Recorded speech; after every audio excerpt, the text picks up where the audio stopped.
भगवान शंकर के सामने यशोदा ने अपने बालक के दोनों पैर उघाड़ दिए। सच्ची भक्ति की परीक्षा यशोदा के महल में हो रही है महाराज।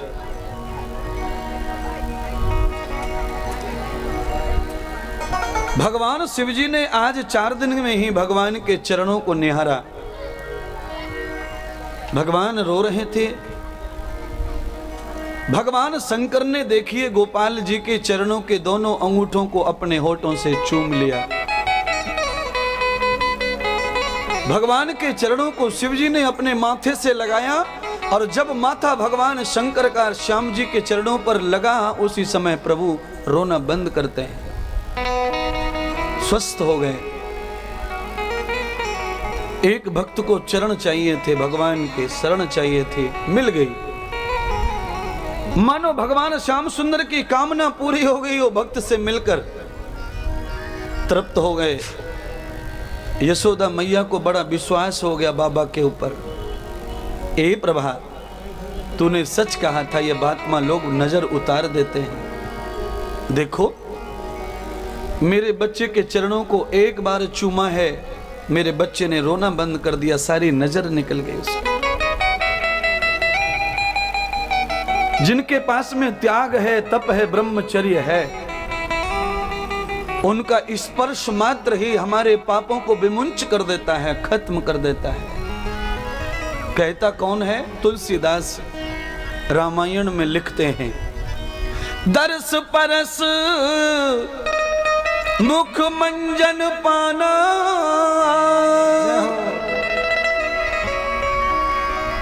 मिटत पाप ये वेद बखाना, गए बहोर गरीबन बाजू, सकल सबल साहिब रघुराजू, देह दया धरि राम जी, कारण एकन काज, जो दर्शन कीजे आपके, हो जाए भव पार। सियावल रामचंद्र की जय, पवन सुत हनुमान की जय, बोलो भाई सब संतन की जय। मंगल भवन अमंगल हारी, द्रवहुष दशरथ अजर बिहारी। बड़े भाग्य मानुष तन पावा, सुर दुर्लभ सब ग्रंथन गावा, हरि व्यापक सर्वत्र समाना, और प्रेम हूँ प्रगटत यही मैं जाना। कण कण में समाया है, पर जिसमें प्रेम है वो कहीं भी भगवान को प्रकट कर लेगा। जैसे प्रहलाद ने खंबे से प्रकट कर लिया, जैसे सबरी ने बेर में से प्रकट कर लिया, वैसे हम और तुम चाहें तो मीरा की तरह बीणा से भी कृष्ण को प्रकट कर सकते हैं, पर प्रेम चाहिए। प्रेम के बस में बंधे वो प्रेम रूप अवतार, जो भी कर ले प्रेम से, प्रेम ही करे उद्धार।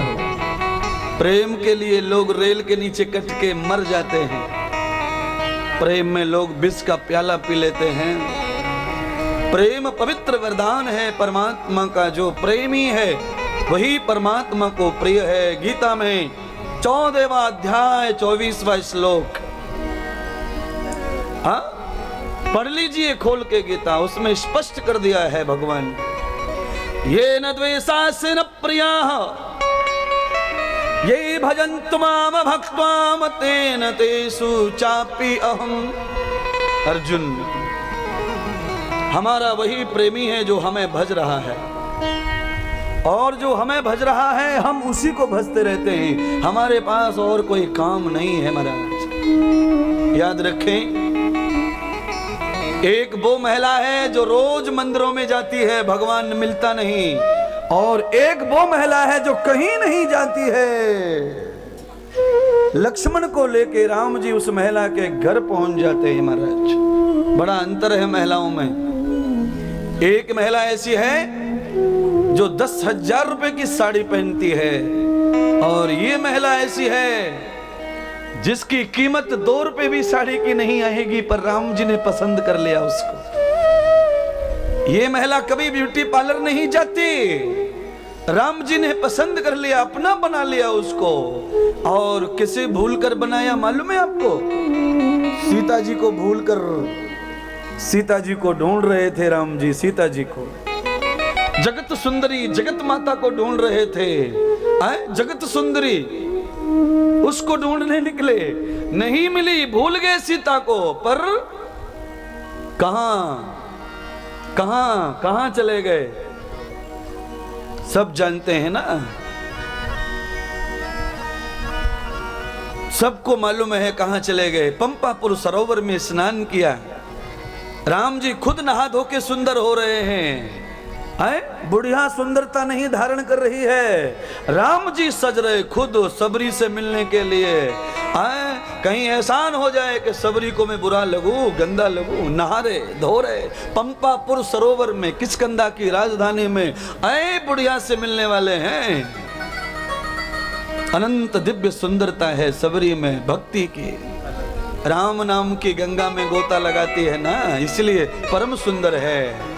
राम जी भी नाराज हो रहे हैं, नहा धो के जा रहे हैं महाराज। अलग अलग है रीति प्रेम की। प्रेम के कारण भगवान रोते हैं, खाना नहीं खाते महाराज, रात भर दिन भर नहीं सोते, ये प्रेम के कारण है। गोपियों का प्रेम भगवान को सताता है। आज भगवान शंकर का प्रेम उमड़ पड़ा तो पैर के अंगूठे चूम लिए, भगवान श्री कृष्ण रोना बंद कर दिए। यशोदा को ऐसा विश्वास हो गया बाबा जादूगर है, छूने मात्र से मेरे लाला के सब दुख दूर कर दिए हैं।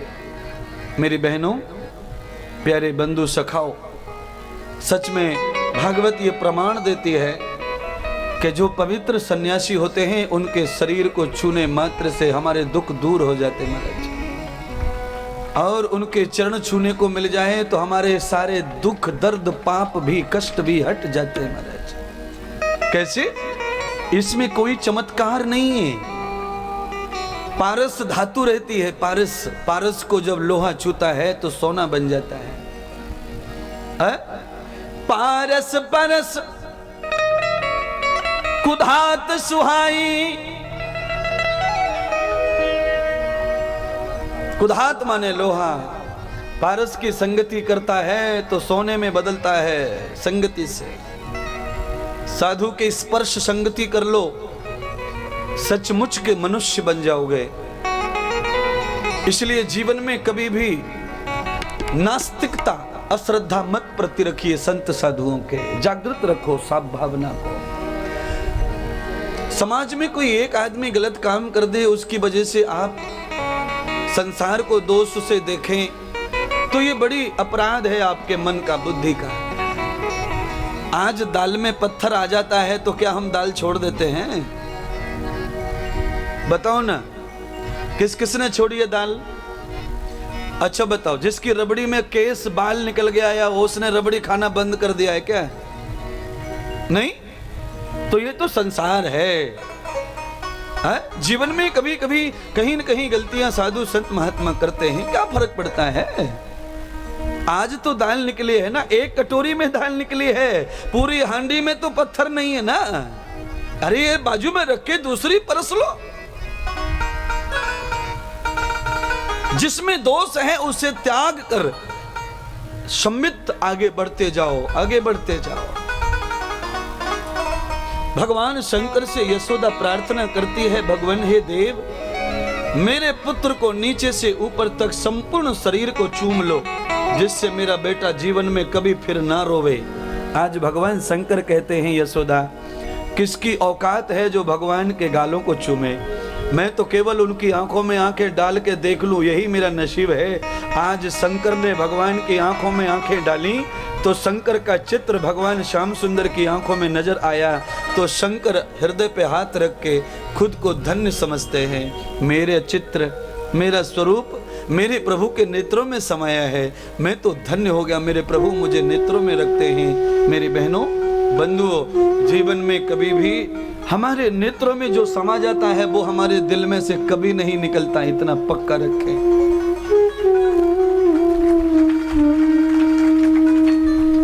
अच्छाई और बुराई दोनों ही नेत्रों में आती हैं, क्योंकि सबसे ज्यादा हमारे शरीर में ये नेत्र ही ग्रहण करते हैं ऊर्जा को, प्यार को, मोहब्बत को, रंग को, रूप को, ये ही पसंद करते हैं सबको। इनकी वजह से हानि भी होती है और इनकी वजह से लाभ होता है। क्यों?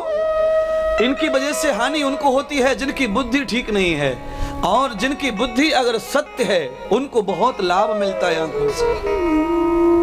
याद रखिए, अपने नेत्रों में हर समय सतगुरु की तस्वीर सजा के रखिए।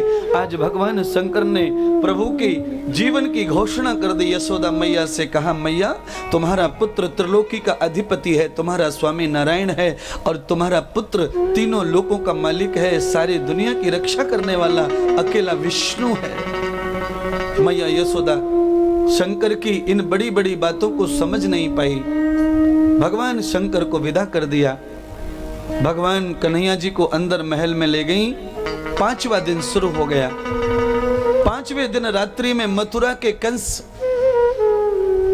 जिसे मृत्यु का सपना हुआ था, आज 5 दिन हो गए, ना सोया है, ना खाया है, ना पिया है, मरने के भय से व्याकुल है। जितने भी मंत्री थे राजा के, कंस के, दोस्त मित्र, सबको बुलाया और अपने मरने की सपने की खबर सबको बताई। अरे मित्रों, अगर तुम मुझे जिंदा चाहते हो तो मेरे काम में आओ, मेरी सेवा में आओ। पूरे ब्रज 84 कोस में जितने बच्चों ने 15 दिन के अंदर जन्म लिया है, उन सारे बच्चों को यमुना में फेंक दो, क्योंकि उनमें से एक बच्चा मेरा हत्यारा है। अपान प्राणो गतानाम त्वया प्राणस्यैव चाम। इतना मूर्ख और स्वार्थी हो गया ये राक्षस। अपने प्राणों के हित के लिए इसने अनेक बालकों के प्राण ले लिए महाराज। इसको दुख नहीं लगा किसी की हत्या करने में। और याद रखें, जो अपने स्वार्थ के लिए दूसरे किसी भी जीव की हत्या करता है, उसे कभी न कभी इसी प्रकार से खुद मरना पड़ता है महाराज। इसलिए बहनों बंधुओं, ये मुर्गा और बकरा काटना बंद करो, मछली काटना बंद करो, इनको जीने दो। हैं? जब घड़ियों का विज्ञान नहीं था ना, तो ये मुर्गा ही ऋषि मुनियों को 4 बजे उठाता था।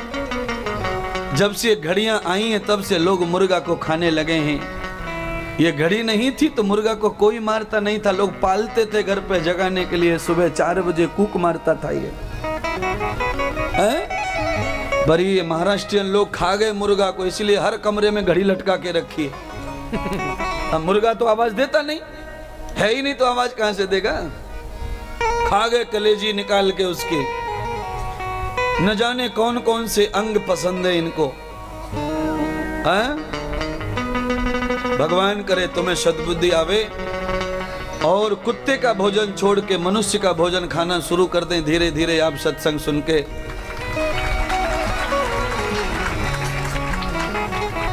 अभी एक बहन कह रही थी, हमारे बच्चे के सिर पे कुत्ते ने काट लिया है। कुत्ता काटेगा नहीं तो क्या करेगा? कुत्ते के भोजन को तुम लोग खा रहे तो वो किसको खाएगा बताओ? है? वो तो सिर पे काटेगा, जांग पे काटेगा, जहां अच्छा लगेगा वहीं काटेगा। भूखा है ना, उसका भोजन उसे खाने दीजिए। दर दर की ठोकरें खा रहा है। और भागवत में तो यहां तक लिख दिया है कि कुत्ते सुधर गए, बिस्किट खाने लग गए, और मनुष्य कुत्ते का भोजन खाने लग गया। सब उल्टा हो गया महाराज। बोलिए, अब ये कथा सुन के कुछ असर आया कि आज से हाथ खड़े कर दो महाराज, सब मुर्गे जिंदाबाद, सब कुत्ते जिंदाबाद, हमें कोई पड़ी नहीं है। आज के बाद बिल्कुल नहीं खाएंगे। क्यों? जल में तैरती मछली किंतु सुंदर लगती है। कैमरे में वीडियो निकाल लो उसका, घर में देखो कितना मजा लगता है, कितनी शांति मिलती है। और तुम लोग जो है उसकी जीवन को भी खत्म कर रहे हो महाराज। हाँ, अहिंसा परमो धर्म। आज से 3000 बरस पहले ऐसे ही सारा समाज मांस खाने लग गया था। उसमें एक महापुरुष पैदा हुए, महावीर, उन्होंने अलग धर्म बना लिया। फिर ऐसा धर्म हमें नहीं पसंद जिसमें अंडा मांस खाया जाता हो, छोड़ दिया। दूसरा धर्म जैन धर्म बना लिया, हिंदू में से जैन बन गया। अब बोलिए और कितने टुकड़े करेंगे? बदल जाओ। अगर तुम सब सुधर जाओगे तो टुकड़ी नहीं बनानी पड़ेंगी। संत महात्माओं को अलग अलग नहीं गट बनाने पड़ेंगे, सब एक ही गट के मालिक हो जाएंगे महाराज। अपने प्राणों के सुख के लिए दुष्ट राक्षस कंस ने हजारों लाखों बच्चों की हत्या करवा दी। आज सारे के सारे राक्षस कहते हैं महाराज सारे बच्चे खत्म कर दिए, अब चिंता न करो। पर कंस ने कहा गोकुल में 2 बच्चे हैं नंद के घर में, उन्हें कौन खत्म करेगा? हो सकता है उनमें से कोई एक मुझे मारने वाला हो। नंद के घर में एक भी राक्षस की जाने की हिम्मत नहीं हो रही महाराज। सबने हाथ खड़े कर दिए, महाराज हम गोकुल में नंद के बच्चों को नहीं मार सकते, उन्हें काल नहीं आएगा।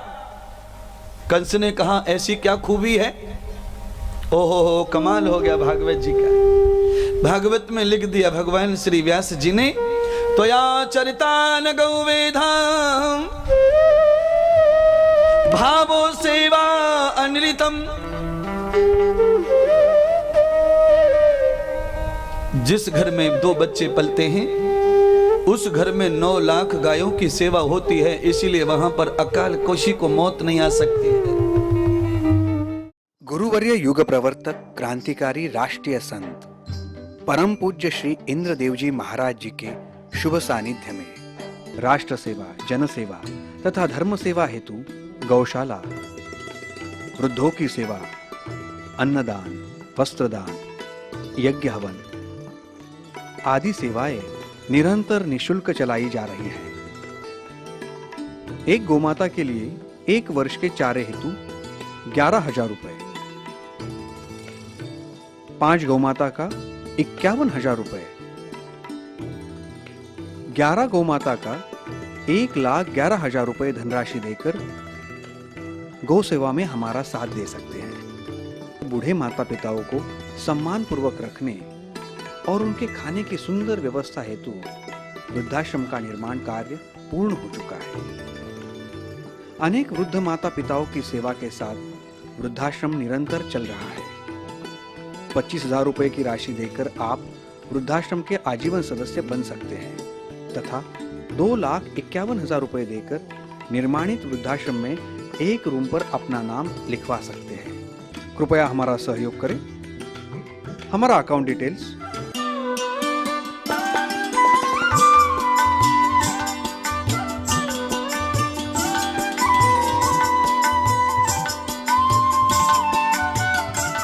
हमें संपर्क करने के लिए डायल करें +91 88 059 60202 +91 88 059 70202। अधिक जानकारी के लिए आप हमारी वेबसाइट भी देख सकते हैं www.shriindradevjimaharaj.com। हमारा ईमेल आईडी है shriindradevjimaharaj@gmail.com।